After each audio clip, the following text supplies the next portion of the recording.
안녕하세요. 오늘은 제가 평생 앓았던 아토피입니다.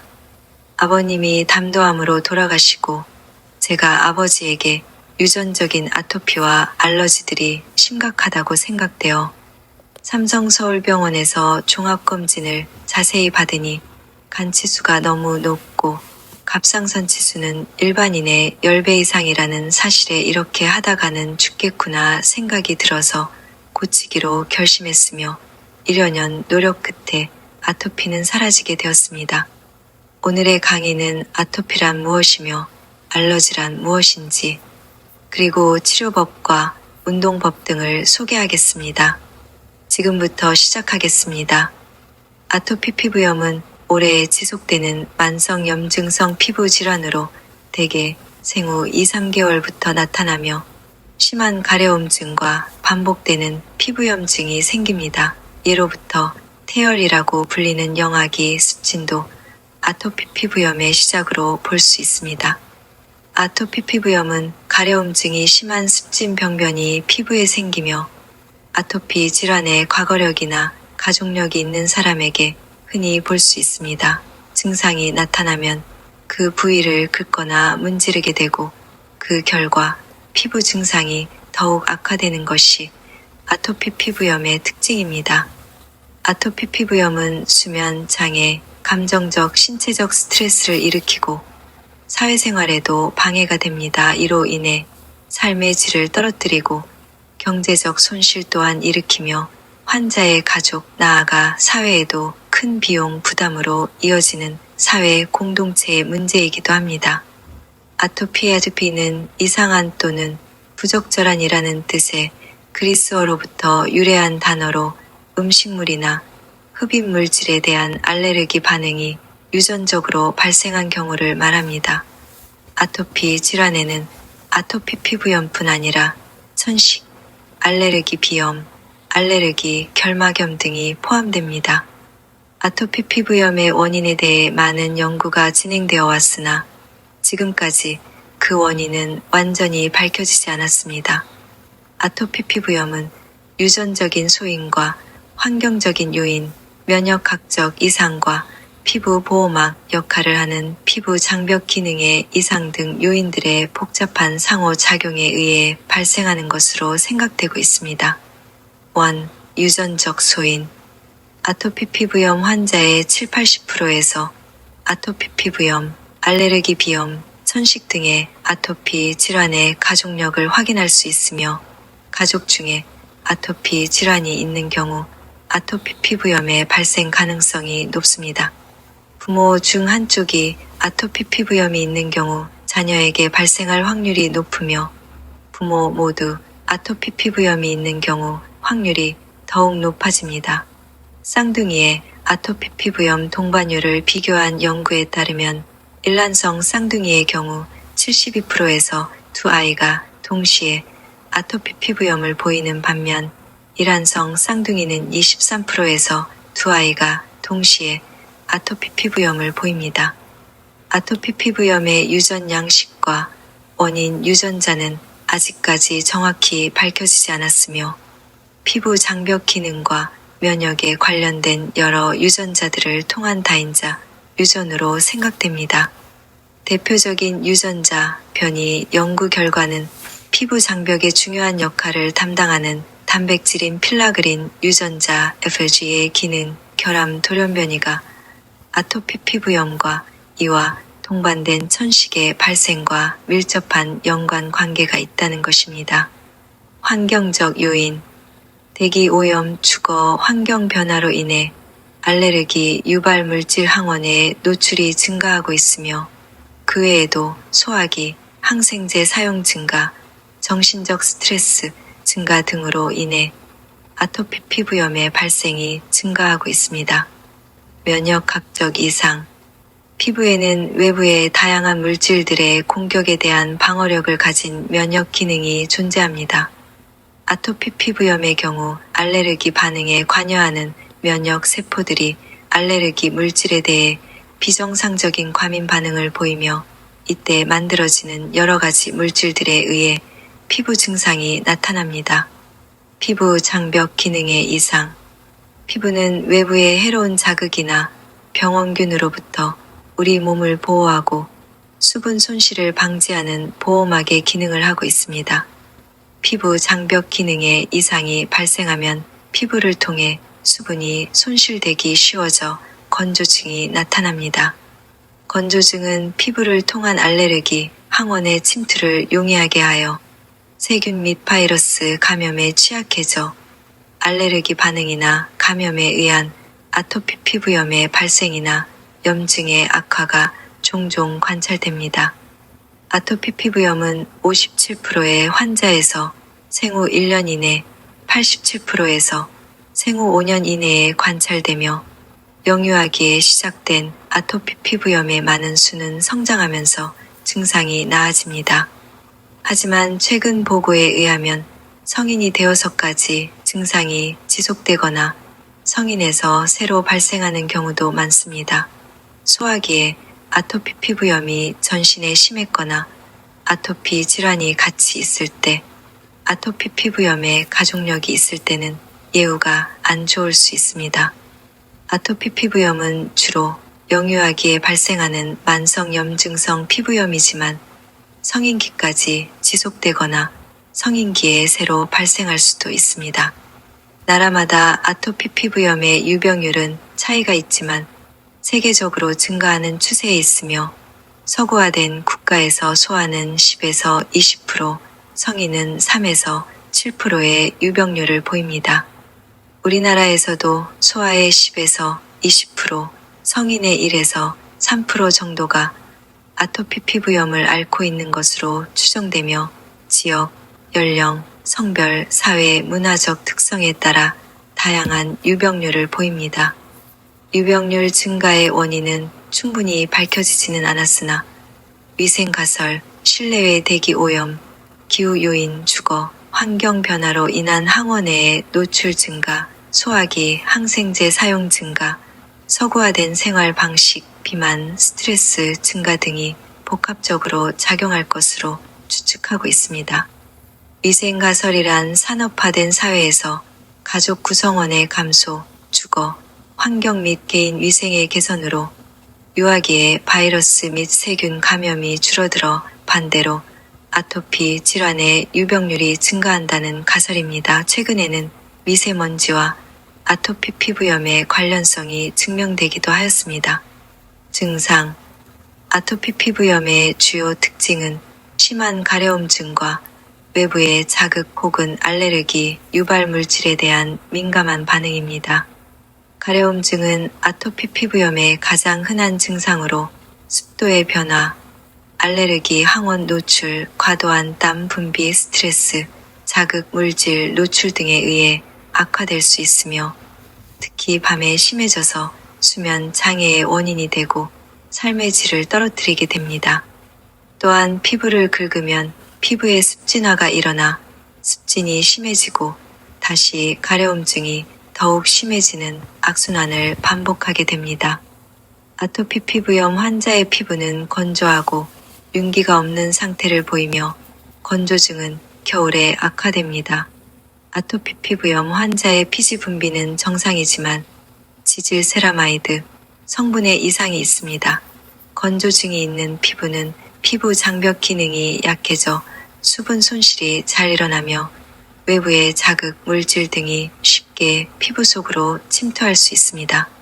급성기에는 가려움증이 심한 붉은 반점, 볼록한 작은 구진, 물집, 긁은 자국, 진물이 나타나며 이때 2차 감염이 동반될 수 있습니다. 병변이 진행되어 아급성기에는 긁은 상처, 비늘이 덮인 붉은 구진이 발생합니다. 만성기에 접어들면 반복적으로 피부를 긁은 결과 피부가 거칠고 두꺼워지며 피부 주름이 뚜렷해지는 태선화 현상이 생기고 심한 가려움이 동반된 붉은색이나 갈색을 띤 결절 가려움 발진, 결절 양진이 발생할 수 있습니다. 아토피 피부염의 임상, 양상과 분포는 나이에 따라 달라질 수 있으며 유아기, 생후 2개월 이세, 소아기 2세 10세, 청소년기와 성인기로 분류할 수 있습니다. 진단 및 검사. 아토피 피부염의 진단은 단순히 한두 가지의 검사를 통해 이루어지는 것이 아니라 임상, 증상과 병력 조사, 검사 소견을 종합해 이뤄집니다. 우리나라에서는 대한아토피 피부염학회에서 한국인의 특징적인 임상, 양상을 고려한 진단 기준을 마련해 사용하고 있습니다. 아토피 피부염의 검사. 임상적인 중증도 평가를 위해 신체 각 부위의 홍반 붉은 정도, 부종 및 구진, 긁은 상처, 태선화, 증상, 부분 참고를 평가하는 습진 면적 및 중증도 지수가 널리 쓰입니다. 아토피 피부염 환자의 알레르기 검사는 피부염을 악화시킬 수 있는 요인을 미리 확인하고 제거하기 위해서 시행됩니다. 총혈청 면역글로불린 E 검사, 혈청 내 특이 면역글로불린 E 검사, 피부단자 검사, 음식물 유발 시험, 치료. 아토피 피부염은 불편함을 별로 느끼지 않는 단계에서부터 일상생활에 큰 어려움을 겪는 정도까지 다양한 증상을 보입니다. 따라서 환자의 병력, 중증도와 상태를 평가의 단계에 맞춰 치료하는 대응이 필요합니다. 아토피 피부염의 치료는 기본적인 치료, 보습제 사용, 악화 인자 피하기, 교육, 보조적인 치료, 적극 치료 및 유지 치료로 구분할 수 있습니다. 아토피 피부염의 치료 원칙은 다음과 같습니다. 느긋하고 긍정적인 마음 자세. 아토피 피부염은 오랜 기간 동안 좋아지고 나빠지기를 반복하며 재발을 완전히 막을 수 있는 치료법은 아직 없습니다. 이 때문에 많은 환자가 처음에는 열심히 치료를 받다가 나중에 포기하는 경우가 많습니다. 한 번의 치료로 완치하겠다는 마음보다 재발과 악화를 막기 위해 꾸준히 관리하겠다는 긍정적인 마음이 중요합니다. 재발 또는 악화되지 않도록 꾸준한 노력. 증상이 좋아져도 악화 요인을 피하지 않으면 언제든지 재발할 수 있습니다. 평소에 꾸준한 보습제 도포와 악화 요인 제거에 노력을 기울여야 합니다. 빠른 치료보다 부작용이 적은 치료. 환자에 따라 수개월에서 수십 년 동안 증상이 좋아지고 나빠지기를 반복하므로 환자의 치료 기간이 길어지고 부작용이 나타나기도 합니다. 빠른 치료보다는 부작용이 적은 치료를 받는 것이 중요합니다. 다른 사람의 치료법이나 소문에 빠지지 않고 개인별 치료. 환자마다 유발 요인이나 악화인자가 다르므로 다른 사람의 치료법을 무턱대고 따라하는 것보다 자세한 병력 확인과 적절한 검사를 통해 악화 요인을 분석한 뒤 개인별 치료 방법을 올바르게 선택하는 것이 중요합니다. 한 사람의 의사를 정해 꾸준히 치료. 의사와 환자 사이의 상호 신뢰가 매우 중요하며 일시적으로 좋아지는 것에 현혹되지 않고 장기적 안목으로 꾸준하게 치료받고 관리해야 합니다. 전문적인 치료와 상담이 가능한 의사를 지정해 아토피 피부염 관리의 여정을 함께하는 것이 좋습니다. 필요한 경우 전문적인 심리 상담 및 전문 교육기관에서 관리 교육을 받는 것도 도움이 됩니다. 생활습관 관리. 아토피 피부염을 예방하기 위해서는 올바른 생활습관 관리가 필요합니다. 목욕. 피부에 묻어있는 땀, 항원, 세균, 자극성 물질 등을 씻어 피부를 청결하게 하는 것이 목욕의 목적입니다. 목욕은 피부에 수분을 직접 공급하고 바르는 약물의 흡수를 증가시키는 부가 기능도 있습니다. 지나치게 잦은 목욕은 피부 지질 같은 자연 보습 물질을 감소시켜 피부를 건조하게 할 수 있습니다. 떼수건으로 피부에 과도한 자극을 주면 피부의 가장 바깥에 있는 각질층이 떨어져 나가며 물속에 몸을 오래 담그면 각질층 소실이 빨라집니다. 또한 피부를 보호하는 지질층은 미지근한 물보다 뜨거운 물에서 더 손상됩니다. 미지근한 물로 하루 1회 10에서 20분 이내로 간단하게 샤워하거나 피부가 약간 물에 불릴 정도로 욕조에 몸을 담그는 것이 좋습니다. 비누를 과도하게 사용하면 지질층 손상을 일으키고 피부를 건조하게 하지만 물로만 씻는 것도 세균이나 오염물이 충분히 제거되지 않으므로 적절한 비누 사용이 필요합니다. 몸 전체에 사용하는 것은 2, 3일에 한 번 정도가 적당하며 고형 비누보다 약산성에서 중성의 저자극성 액상 비누가 좋습니다. 목욕 후에는 그냥 물기가 마르도록 방치하면 피부가 건조해질 수 있으므로 피부를 수건으로 톡톡 두드려 물기를 닦은 후 물기가 마르기 전 3분 이내에 보습제를 바릅니다. 의복. 의복은 모직이나 나일론보다 부드러운 질감의 면이나 견이 좋습니다. 새 옷은 세탁한 뒤 입고 세제가 남지 않도록 가루 세제보다 액체 세제를 쓰고 물로 여러 번 헹구는 것이 좋습니다. 손톱. 긁으면 더 가려워지므로 손톱을 짧게 관리합니다. 유아의 경우 손에 장갑을 끼워 재우는 것도 도움이 됩니다. 운동. 스트레스 해소를 위해 가벼운 운동은 좋으나 지나친 발열이나 발한을 일으키는 격렬한 운동은 피하는 것이 좋습니다. 운동 후 땀은 바로 닦아줍니다. 정서적 안정. 아토피 피부염 환자는 피부 상태로 인해 분노, 불안, 좌절감 등을 느낄 수 있습니다. 스트레스를 느끼는 정도는 개인차가 있지만 정신적 스트레스는 아토피 피부염의 악화 요인으로 작용할 수 있습니다. 스트레스가 생길 때는 믿고 의지할 수 있는 가족이나 친구와 대화하고 격려하는 것이 도움이 될 수 있으며 정신건강의학과에서의 적절한 상담 및 치료가 환자나 부모의 스트레스 관리에 도움이 될 수 있습니다. 온도와 습도. 실내의 적절한 온도 20도에서 2도와 습도 45에서 55%를 유지하고 급격한 온도 변화를 피해야 합니다. 이와 같이 질병관리청에서 아토피에 대한 안내입니다. 시킨 대로 했는데 왜 저는 아토피가 사라지지 않고 더 악화될까요? 아버님을 돌아가시게 만든 담도암에서부터 시작할 수밖에 없었습니다. 먹는 데에서 병이 온다는 말이 맞았습니다. 불가리아 사람들이 장수할 수 있었던 것도 우리와 다른 요구르트를 마시고 있었고, 일본의 장수마을에는 매일 어르신들이 아침마다 나또를 드시며 그리스의 장수마을은 올리브 오일을 매일 아침 한 숟가락 마신다고 합니다. 왜 공부가 부족하면 공부만 하면 된다고 생각했지. 내가 먹는 음식은 하찮게 생각해서 편의점 음식으로 끼니를 때우고 라면은 평생 점심으로 먹고 속이 답답하니 평생 콜라를 매일 마셨습니다.